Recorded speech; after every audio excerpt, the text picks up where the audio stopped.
Good morning all students. आज मैं आप लोगों को फिजिक्स का एक चैप्टर जो इलेक्ट्रिसिटी है उसका एक क्लास लेके आया हूँ। ठीक है, तो एक चीज़ का आपको विशेष ध्यान देना है कि अब जो भी फिजिक्स के आपको वीडियो आएंगे तो उसको केयरफुली थोड़ा देखिएगा, जिससे आपको एक एक लाइन समझ में आए। ठीक है, ऐसा नहीं कि आप स्पीड में देख के निकल गए तो वो चीज़ें कुछ छोटी छोटी रह जाती है, क्योंकि आप फिजिक्स में क्या होता है कि छोटी छोटी लाइनें से ही क्वेश्चन बनता है। जो मैं एक एक लाइन बोल रहा हूँ उन लाइन के अंदर से ही क्वेश्चन बन जाएगा। जैसे कि यूनिटों से भी क्वेश्चन बन जाता है, तो करंट की यूनिट एम्पियर होती है, एसआई यूनिट है, एमकेएस यूनिट है, सिस्टम होते हैं ना, एमकेएस सिस्टम, सीजीएस सिस्टम है ना, तो ये इन सब सिस्टमों से भी क्वेश्चन आ जाते हैं। तो एक चीज का आपको विशेष ध्यान देना है कि जो बारीक से बारीक चीज को भी आपको नोट करते हुए चलना है, जिसकी वजह से आपको जो भी बोर्ड एग्जाम में क्वेश्चन आए वो आसानी से आप मिड वाले क्वेश्चन होते हैं ना वो भी आप आसानी से कर सके। ठीक है, तो आइए आप आज का सेशन स्टार्ट करते हैं। फर्स्ट टॉपिक है आपका चार्ज। क्या है? चार्ज। ठीक है, चार्ज की बात करें तो आपके पास कितने चार्ज हैं? टू टाइप्स के, positive charge and negative charge. ये positive and negative charge statics और डायनेमिक्स दोनों हो सकता है। ठीक है, स्टैटिक का मतलब क्या है? रुका हुआ चार्ज। ठीक है, पर ये पॉजिटिव और निगेटिव चार्ज ही होंगे जो रुके हुए होंगे, और डायनेमिक का मतलब जो चल रहे होते हैं। ठीक है, जो इलेक्ट्रिसिटी हम ये सब यूज करते हैं, तो ये इलेक्ट्रिसिटी में कौन सा चार्ज होता है? डायनेमिक चार्ज होता है। और जो रुका हुआ चार्ज होता है वो कहाँ पे होता है? जैसे कि मैंने ये इसको लिया और अपने ये सिल्क, कोई भी सिल्क की चीज हो उसमें बार बार रफ किया, तो ये रफ करने से इस पे क्या आ गया? चार्ज आ गया। पर ये चार्ज कैसा है? रुका हुआ है, इसलिए इस चार्ज को हम क्या कहेंगे? स्टैटिक्स चार्ज, है ना। तो जो सिल्की कपड़े होते हैं, जैसे टी शर्ट है, सिल्की है, तो नाइट में जैसे ही मैं उतारता हूँ उसमें चट चट की आवाज आती है और चमक भी निकलती है ना। तो वहां पर भी क्या होता है? स्टैटिक चार्ज रुका हुआ होता है, जो आपस में पॉजिटिव और निगेटिव के टकराने से चमक उत्पन्न हो जाती है। क्लियर? तो ये पॉजिटिव और निगेटिव चार्ज डायनेमिक और स्टैटिक्स दोनों तरीके का हो सकता है। ठीक, तो इसीलिए Q का जो फॉर्मूला होता है NE होता है। N क्या है और Q क्या है और E क्या है? ठीक है, तो Q की बात करें तो ये चार्ज है, N क्या है? नंबर ऑफ प्रेजेंट इलेक्ट्रॉन है,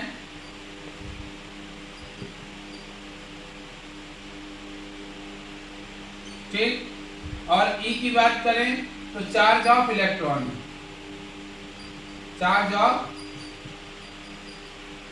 इलेक्ट्रॉन। ठीक, क्लियर हो गया? तो आपको Q, N और E की बात पता चल गई क्या क्या है। जो चार्ज ऑफ इलेक्ट्रॉन होता है वो कांस्टेंट होता है 1.6 × 10⁻⁻19 कूलम। ठीक है, यूनिट ऑफ चार्ज क्या होती है? यूनिट ऑफ चार्ज होती है कूलम। क्या होती है? कूलम बोलते हैं। ठीक है, इसको C से डिनोट करते हैं। किससे डिनोट करते हैं? C से। तो यूनिट ऑफ चार्ज बन जाती है। क्लियर? अब इसी चार्ज से हम क्या करते हैं? करंट की डेफिनेशन बनाते हैं, यानी हमें चार्ज से ही करंट मिलता है।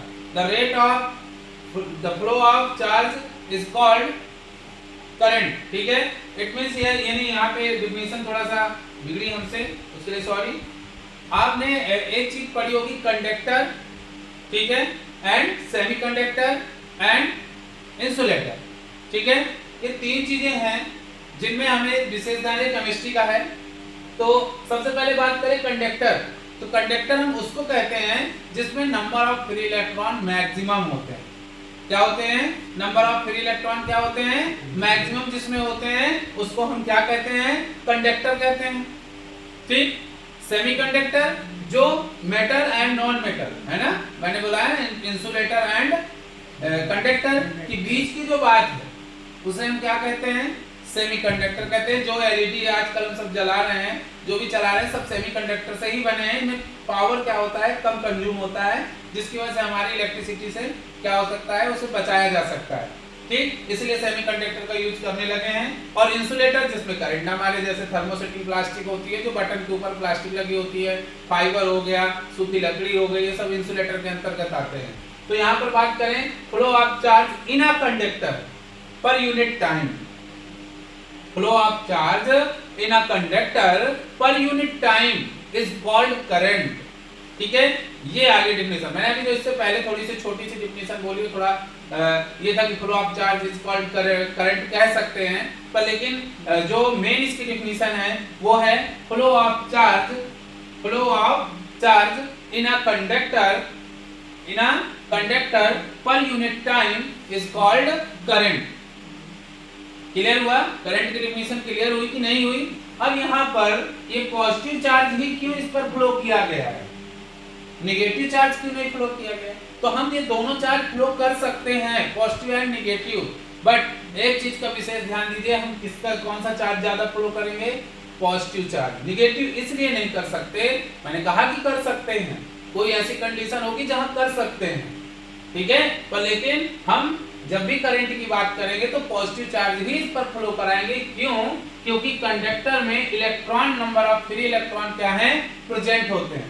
क्या होते हैं? प्रेजेंट होते हैं, जिसकी वजह से पॉजिटिव चार्ज दिया जाता है। क्यों? क्योंकि इलेक्ट्रॉन का जो चार्ज होता है वो क्या होता है? निगेटिव होता है। ये चार्ज क्या है? माइनस का है इलेक्ट्रॉन का, ये मैंने बताया ना, देखो माइनस, ये माइनस का चार्ज होता है, जिसकी वजह से पॉजिटिव चार्ज को नेगेटिव अपनी ओर क्या करता है? अट्रैक्ट कर लेता है, और ये आसानी से वायर में क्या करता है? फ्लो कर सकता है।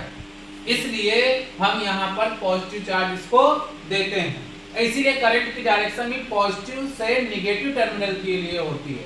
Direction of current, direction of current, current की जो डायरेक्शन है वो पॉजिटिव टू नेगेटिव होती है, ये याद रखिएगा। करंट की जो डायरेक्शन है वो पॉजिटिव टू नेगेटिव होती है, और इसकी जो डिफिनेशन लिखेंगे, the flow of charge in a conductor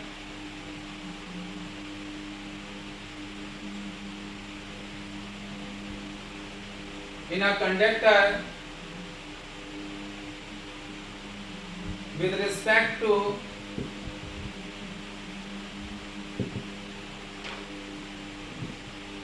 time, the flow of charge in a conductor with respect to time is called current कह दें, ठीक है। the rate of change of वो अलग चीज है, उसको नहीं लिखिएगा, ये सबसे अच्छी है, सब फिट है, इसको आप लिखिएगा, ठीक है।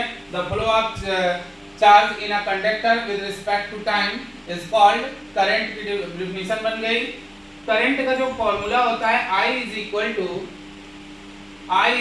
to Q upon T, I is equal to Q upon T होता है, ठीक।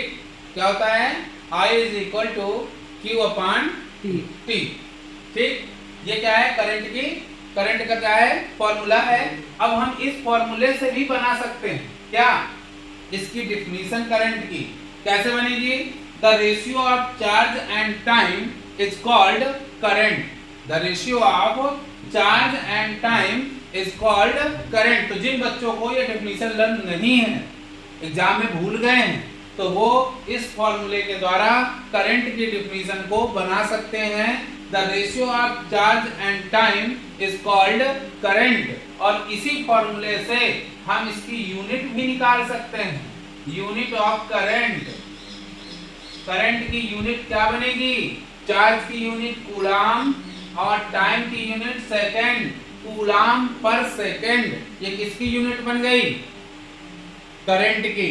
तो हम इस फॉर्मूले से क्या कर सकते हैं? डिफिनीशन भी बना सकते हैं, इसी फॉर्मूले से यूनिट भी बना सकते हैं। तो अब आपको फिजिक्स की डिफिनीशन लर्न करने की आवश्यकता नहीं है। यदि हमें फिजिक्स का न्यूमेरिकल का फिजिक्स का फॉर्मूला लर्न है, ठीक है, किसी भी टॉपिक का फॉर्मूला लर्न है, तो मैं उसकी डिफिनीशन भी बना लूंगा, उसकी यूनिट भी बना लूंगा और इसी फॉर्मूले से फिजिक्स का न्यूमेरिकल भी लगा लूंगा, जो कि 50% 100% है कि आना है। फिजिक्स के पेपर में न्यूमेरिकल आएगा ही आएगा। तो ये फॉर्मूला हमारे लिए बहुत ही इंपॉर्टेंट होंगे फिजिक्स के इस जितने भी चैप्टर हैं, ठीक है। केवल एक चैप्टर है जिसमें न्यूमेरिकल नहीं आना है, वो सेकंड चैप्टर मैग्नेटिक फील्ड वाला। बाकी सारे चैप्टरों से न्यूमेरिकल आते हैं और आपको न्यूमेरिकल पढ़ने भी होंगे, ठीक है। तो यहाँ पर I = Q/T की बात करें तो यूनिट ऑफ करंट क्या होती है, C/ यानी कूलाम पर सेकंड, ठीक है। अब SI यूनिट की बात करें तो SI unit of current, SI unit क्या होती है करंट की, एम्पियर। क्या होती है, AMP, एम्पियर, ठीक है। ऐसा SI यूनिट होती है एम्पियर, या ए से डिनोट करते हैं, ए बस भी लिख सकते हैं, ठीक है। तो इसकी SI यूनिट बन गई। और ये भी SI यूनिट है जो कूलाम है, ये भी इसकी चार्ज की SI यूनिट है, क्लियर। यहां तक आप नोट करिए इसे अच्छे से। आगे देखते हैं, नेक्स्ट है टॉपिक हमारा, करंट को मेजर करने के लिए